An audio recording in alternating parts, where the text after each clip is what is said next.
get it going early. We expected fireworks in this game, and Clutterbuck, we expected to be in the middle of it. And right now, these guys are trading some pretty good blows. Duster, and it's Todd Bertuzzi and Steve Staios dropping the gloves, and this might be a holdover from last Saturday. A couple of former teammates. Well, our first pick, Connor Roberts out of Grey Bruce, he's a big young man with high character and great potential. So our scouts did a terrific job.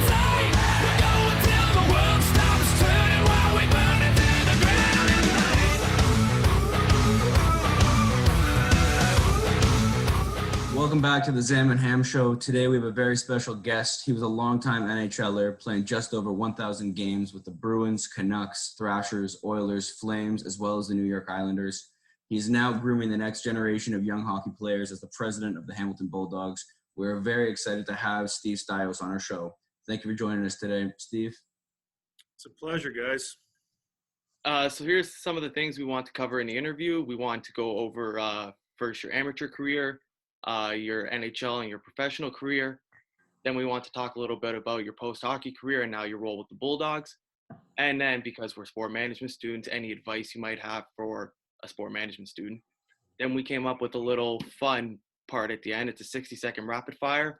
We have a little list of questions. First thing that comes to your head, just shoot it off and we keep going. Sounds good to me. All right, Josh, you want to ask the first question? We're just going to go back and forth and alternating questions. So, Steve, as an amateur, did you have a backup plan in case your hockey career did not work out? And if so, what was that plan? I did not. I didn't have a plan at all, to be honest. Amateur, it was interesting. I think as I'm in junior hockey now and seeing kids with a plan and an outline, which is great, I really didn't have a clue. I was playing bantam hockey. I'll give you the quick story. I was playing bantam hockey for the Hamilton Huskies, and we made it to the Ontario Championships. And upon our return, it was in Ottawa. There was a list that came out in the paper. Obviously, no internet back then or anything like that. But in the Hamilton Spectator, there was a list, and I was on this draft list. And I really didn't even know about the Ontario Hockey League. And I was on a draft list as an underage player, which in turn I would have had to be selected in the first 3 rounds. I wasn't. I went and played for the Hamilton Kilty Bees to start my junior career, and then got drafted to the OHL after that. So I tell you that story, guys, because I didn't have sort of a map or a plan. I had a passion for playing the game and loved to compete, and things sort of worked out for me. So times have changed in that regard. So there wasn't really much of a thought or a plan on my future in hockey, and certainly not a plan after that either. Yeah, no, that's funny. It's funny. It's so different from what it's like today. Everyone's got 3 different backup plans. You got it. Yeah. Well, this question actually kind of built off of that.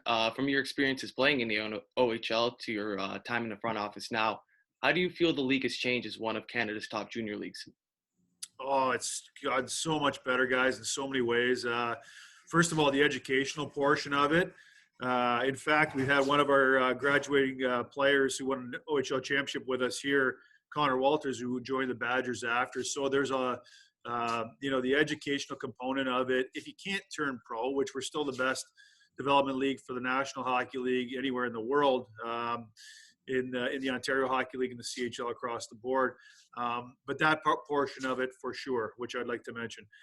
Further and above that, the players, the 16-year-olds that are coming into our league, are much more prepared, skill-wise, physically, mentally prepared. So everything that I talked to you about, that first question that I didn't have, which was, a bit of a blessing because I never had any pressure on myself to go and do what I ended up doing. But they're just way more prepared.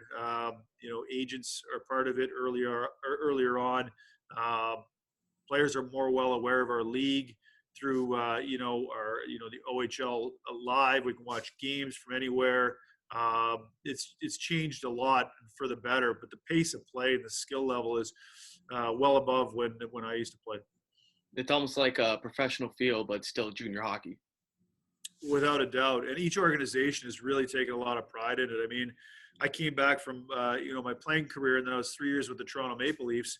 and wanted to implement a lot of the best practices out of pro hockey, strength and conditioning, nutrition, the coaches, give them everything that they need, video, all that sort of stuff. And more and more teams are doing that. So, for instance, Arthur Kaliev 2 nights ago played in his first NHL game as a 19-year-old and adapted pretty quickly. That's a real, proud moment for us as an organization. But you see that more and more across the league where you're giving these players all the tools. You're speaking the same language as pro coaches would and managers would. And it's just a nice segue into to being able to transition to a pro career. Mm-hmm. Awesome. Just switching gears now to your professional NHL career. There is an upcoming draft for the new Seattle team. And in your career, you were once selected by the Atlanta Thrashers in the '99 expansion draft. What was that experience like, being selected to a completely new franchise? And what impact do you think it had on your career? Great question. Both parts of it. It was unique. I was in Vancouver, which I loved Vancouver. I was lucky to play for all 3 Western teams in the National Hockey League with Calgary, Vancouver, and obviously a long time in Edmonton. But, I think I was at the point in my career where I was still looking to establish myself, and opportunity was, I think, at the forefront. So I was excited about the opportunity to get to Atlanta, and have a chance to compete for a spot higher up in the lineup, those types of things. So I was looking at it from an opportunity standpoint. My time in Vancouver was great, although we went through 3 head coaches. I'd been a defenseman my whole life, and then when Mike Keenan took over, he made me into a forward.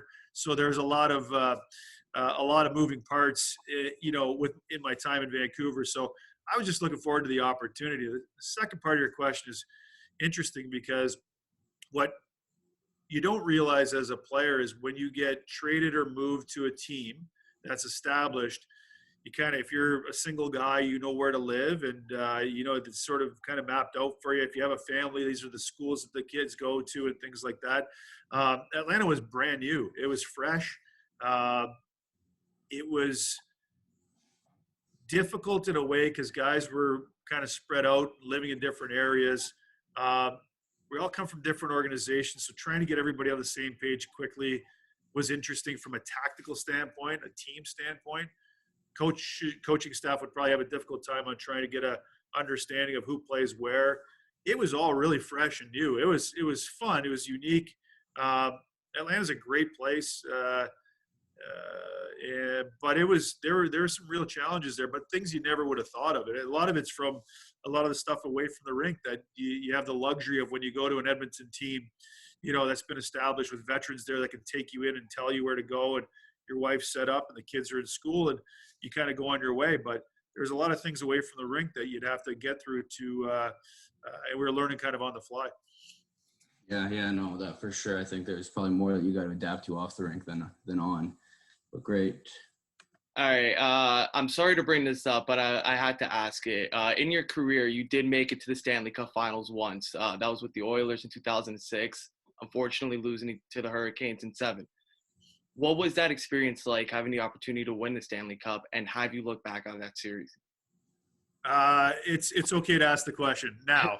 It took me a while, but no, it's okay to ask the question now. Listen, I mean, total honesty here, you build your whole life and your whole career for that moment and that opportunity. And when it doesn't happen, it's heartbreaking. There's no other way to describe it. But as time passes on, to look at that group and what we were able to accomplish, I mean, we qualified for the playoffs as the 8th seed and only secured a playoff spot in the second to the last regular season game. And then we go on this crazy run. We beat the President's Trophy winners in Detroit with Yzerman and Chelios and Lidstrom. You kidding me? You kind of look at, we're and then he started to build this belief. It was wild. And if you talk to Oiler fans to this day, as much as, listen, I'm not comparing us to the 80s Oilers, but from a fan perspective, it was as enjoyable, if not more, because those teams were sort of expected to win. We had no expectations, So we knock off, it was crazy. So the city went ballistic and had a blast. And the run was fantastic. And obviously, the other thing to it is, Dwayne Rollison was what he was for us. He was incredible. And as good as Chris Pronger was, Rolly might have been the MVP of that group. So we lose him in game 1 of the Stanley Cup final. And Ty Conklin was our backup goaltender, and he didn't fare well in the game when he came in. And so we went to our third string goaltender, who's still a terrific goaltender, UC Markkinen. And he hadn't played for, I want to say, 4 or 5 weeks. And he's playing the Stanley Cup final. So for us to, ultimately not win, but have all those things that we had to overcome, and with the group that we had, it was incredibly special. I can look back on it fondly. I did have a difficult time watching the Stanley Cup finals for probably a few years after that, but it's all well and good now. Yeah, definitely a once-in-a-lifetime experience. So if I'm not mistaken, you played 1,001 games in your NHL career.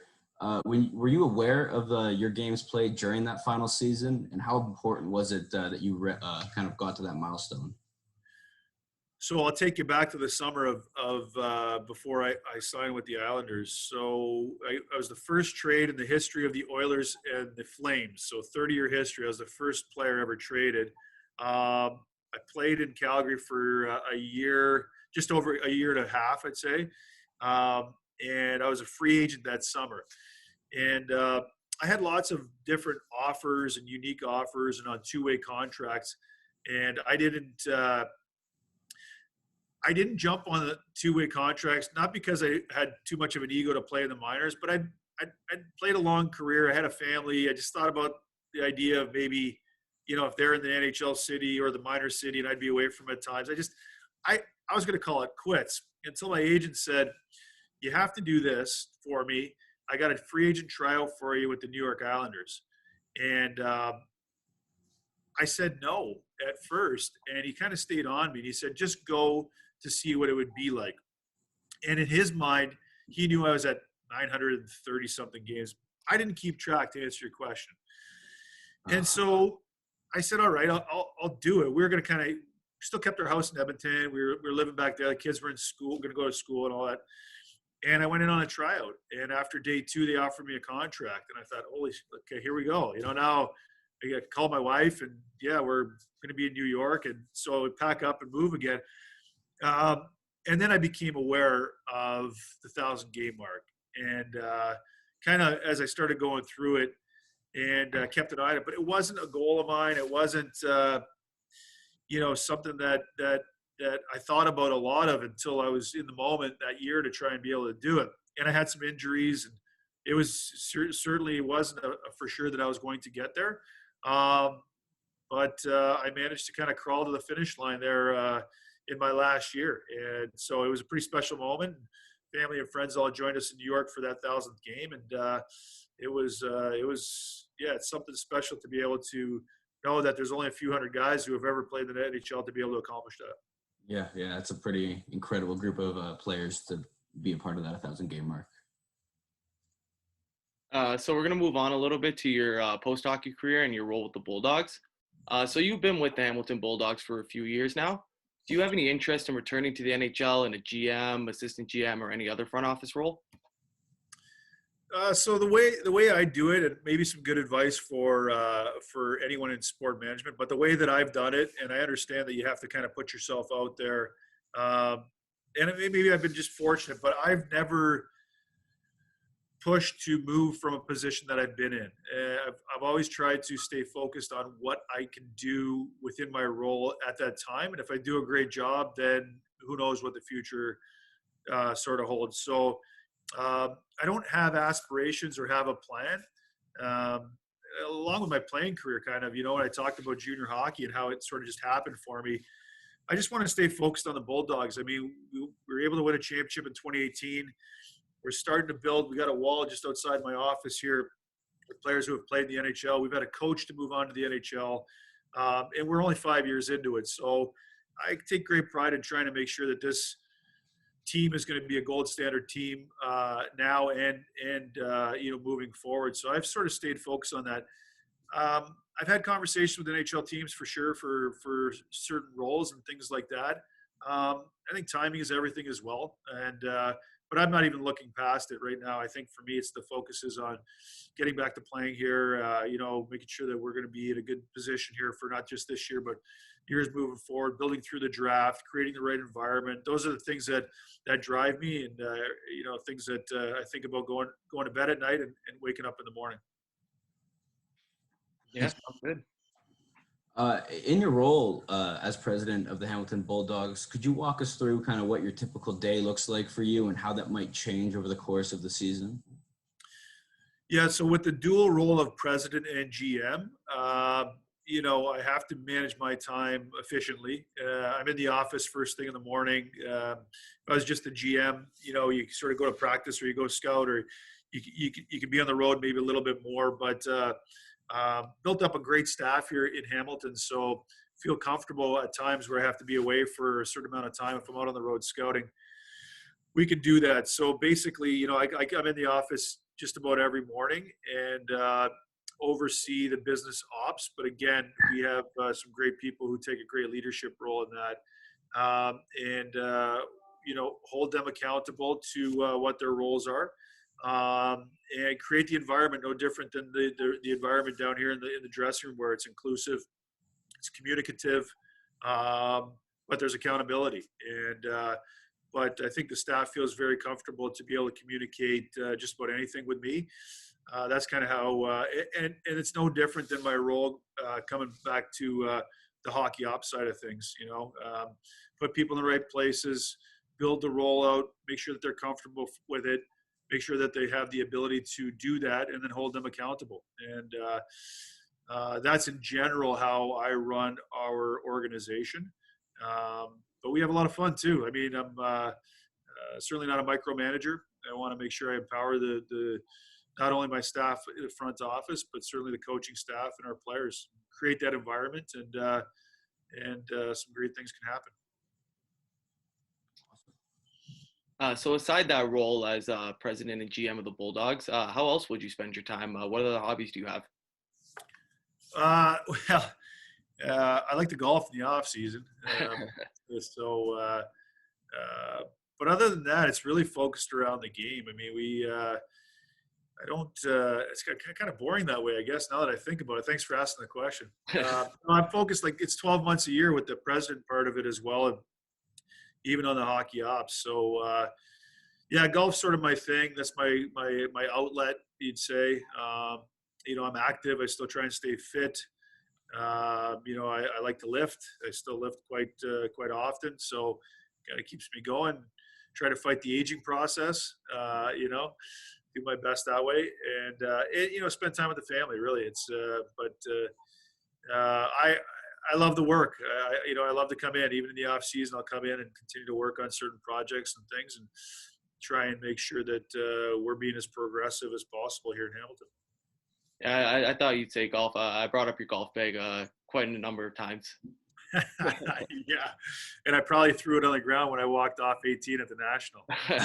I know which one it is. It's got the little Bulldogs logo. There you go. You got it. Oh, yeah.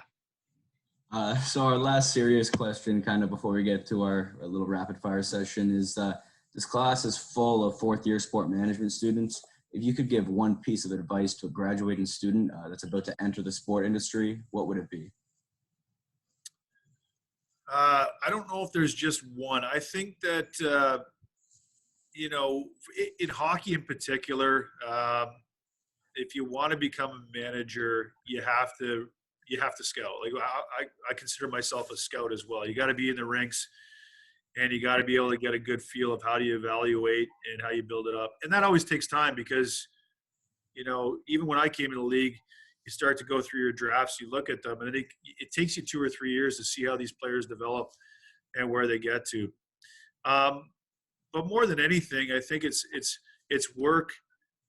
It's being adaptable. Adaptability is a key to my success.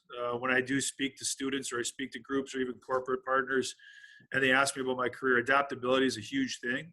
You might expect that you want to be something, but you're not that just yet. How do you adapt to that? How do you build on that? So there's a saying that I use as well: urgency urgency in your approach and patient in your results. So those are types of things that I would probably let your group know. And being organized and communicating. I think that you have to get yourself out there. You have to meet people. But again, I think those are the types of things. There has to be an unrelenting work ethic for sure. But being adaptable is another thing, because I think once you graduate, you come out and you expect, this is what I want to do. That might not happen right away. And you might have to do something else for a year or 2 or 3 to get to where you need to get to. So a bit of, urgency in your approach and patient in your results. Thank you. Awesome. So I'm going to go and throw a 60-second timer on my phone. And whenever Josh reads the first question, first thing that kind of pops into your head, just shout it out and we'll move on to the next question. Just a little rapid fire. I'm ready. All right.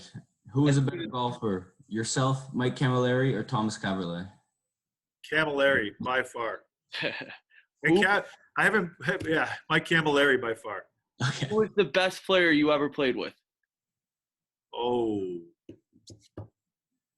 that's too tough. Okay, quick. We're going to get 6 seconds. Right? Pronger, Messier, Bure, Ray Bork, and I'm missing a bunch. Okay, next question. Yeah. He's name dropping everyone. Who was the player you ever had to play against? Toughest to play against? Depends on what era, but Crosby in the later era, but Forsberg, Yager, Lemieux. Different challenge every night in that league, man. Yeah. Do you think your son, Nathan Staios, will follow your path and play in the NHL one day? That'll be up to him. Yeah, that'll be up to him. He's certainly got more skill than me. All right. Who was the toughest fighter you had to go against in your career? Todd Federer is probably the hardest I've been punched. But had some good ones like Scott Mellenby, Adam Graves, like guys like that in my weight class, like tough guys, great guys too. Honestly, we're done in a minute, but we got a couple questions left if you want to just keep going. Let's go. Okay. Which city had the best atmosphere to play in? Well, Edmonton in the playoffs, guys, it was like rocking. Like no comparable there. But on the road, Madison Square Gardens was always fun. Montreal, obviously the Bell Center. Toronto, not so much. A little bit quieter and better. No, those were some of the buildings. Montreal, MSG, beauties. You were drafted 27th overall in 91. Back then, that was considered the second round. Today, 27th overall is a late first rounder. So I think everyone needs to start referring to you as a first rounder. Do you agree? Thank you. I've been trying to tell guys that forever. Yeah. I know, like 27th. No one ever asked what when they say, that's right, stay with that one, okay, Josh? When someone says, where did Steve Staios get drafted? It was 27th overall. No one needs to know it's the second round. Yeah, I think that's a solid first round pick. Big point. Thank you. Who is your favorite current NHLer? Oh man, I got to play with Patrice Bergeron in a men's world. He was like 18 years old. We didn't even know who the kid was. He ended up being one of our best players in the tournament, right, for Canada. So I love guys like that, like leadership and just 200-foot game and stuff. But Crosby, Berge, those guys. Hard to pick one. Love the new age defensemen, Quentin Hughes, Makar, and those boys that can get around the ice. I just love watching those guys. Pick apart neutral zones and offensive zone sets. It's amazing. So I could keep going on the list. In your opinion, which team that you played for had the nicest uniforms? Got to be the Oil. Got to be the classic blue Oil. Yeah, for sure. If you could pick a dream foursome of golf, who would it be?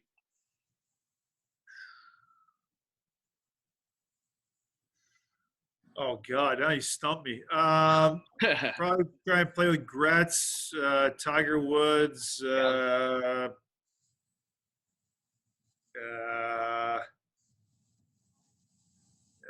Okay, give me a second here. I'm trying to think. Tiger Woods, Gretz, and like somebody like GSP, like somebody in a different sport. You know what I mean? Yeah. I got to meet GSP at an event and or like Ronaldo or something. Who? Like Ronaldo or Messi or something. Someone in a different sport. Yeah, something like that. But not. I know you got the Italian. I thought you were going to name an Italian soccer player. To be honest, I'm a huge baseball fan. It's just the Italian thing that's fine. What about the poster in the background? The post, it's I got the 2014 team, and then every Italian person has this somewhere. But I got hiding the 92 team. I know, because all my Italian friends, they all have those posters. Oh yeah, it's a staple. Yeah. And then the last question and the most important question: who do you think has nicer hair, me or Josh? Oh, Zambito for sure, man. I wish I could grow it out like that. Josh, you and I, we got whatever. Yeah, I know what you mean. We're not all blessed with what Michael's got going on. I had a serious mullet in junior, but it's all gone now. Well, Steve, thank you very much for this interview. It was great. We really appreciate you giving us some of your time this morning. Thank you. It was a pleasure, boys. It was fun. Thank you. Thank you. Hopefully we can get around in the summer. Sounds good, buddy. We'll talk to you. All right, take care. See you guys. Bye, Steve. We're screaming like swinging from the ceiling.